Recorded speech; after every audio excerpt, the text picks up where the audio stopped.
Tagal ko na pong isinusulong ang freedom of information dahil ito po ay bumagsak sa aking komite.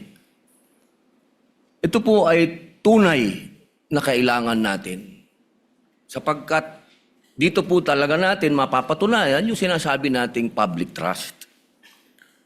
Pero meron din po kasing napakahalaga yung tinatawag na equal protection of the laws. Sang-ayon po sa Artikulo 3, Section 1 ng ating Konstitusyon, Bill of Rights, ang nagsasabing hindi dapat alisan ng buhay, kalayaan o ari-arian ng sinumang tao ng hindi kaparaanan ng batas.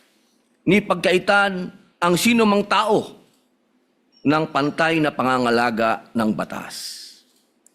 Ang mga pamantayang ginagamit natin ngayon ay dapat pareho ring ipinatutupad sa lahat ng impeachable officials, anuman ang kanilang pangalan o posisyon.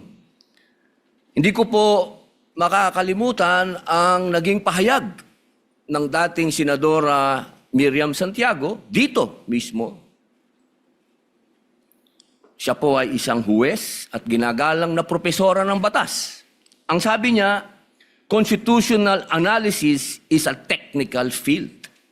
Ang pagsusuri sa konstitusyon ay hindi isang sining. Isa itong technical na larangan.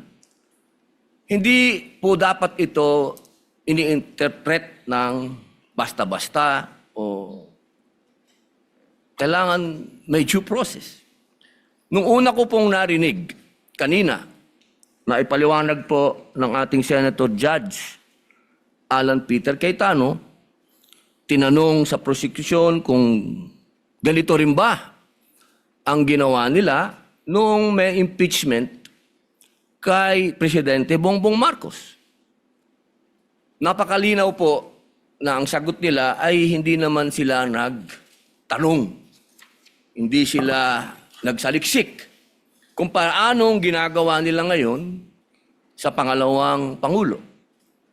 Ang akin po lamang, makatarungan ba na hindi parehas ang trato natin dito? Dapat sana parehas eh. Kaya po, ang hinihiling ko sa atin, total naman, lahat naman kayo ay sumang-ayon na sa Freedom of Information Bill ko. Hindi pa nga lang nagsasubmit ang House of Representatives. Bakit kung ganito ang pamantayan natin, edi buksan na natin lahat ng bank records natin. Lahat na. Tayong lahat ay buksan na natin lahat para mapakita sa taong bayan na wala tayong kinikilingan dito. Ito ay oras na para samantalahin natin ang pagkakataong ito na ipasa yung FOI. Kasi kung ganito, na parang meron tayong tinititigan sa tinitingnan, hindi maganda ito para sa taong bayan. Tandaan po natin, pantay-pantay tayo sa harap ng Diyos at ng batas.